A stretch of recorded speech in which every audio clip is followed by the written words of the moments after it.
Umaatikabong bakbakan sa naganap na tune-up game ng Gilas Pilipinas laban sa isang KBL team na Hyundai Mobis Pebos. So tara at ating talakayin ng ilang mga nangyari sa laban.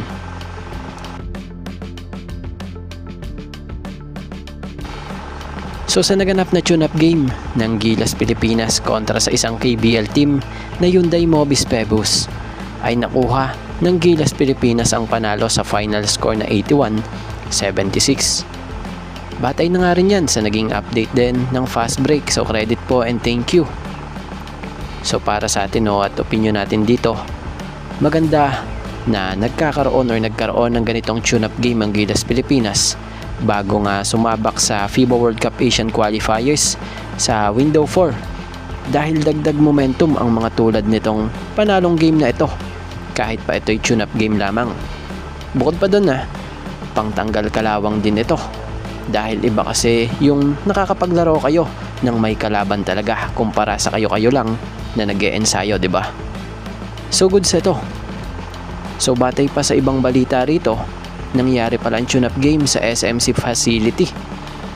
Batay kay Coach Tim Cone, hindi nga umano ganun kaganda naging laro ng koponan kahit sila ay nanalo.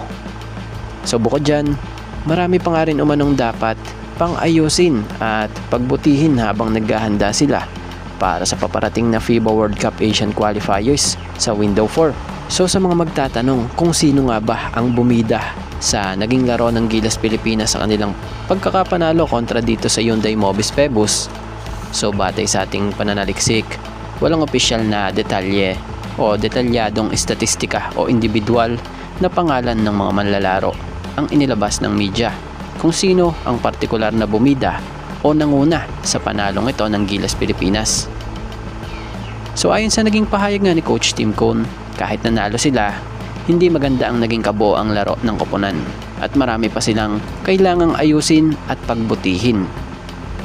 Bukod dyan, sa naging tune-up game ng Gilas Pilipinas laban sa Hyundai Mobis Pebos, naglaro nga ang Gilas Pilipinas nang walang naturalized player sa tune-up game na naganap. So balitay kasalukuyang nagpapagaling pa rin ito si Justin Brownlee mula sa kanyang mga tinamong injuries nung nakaraan.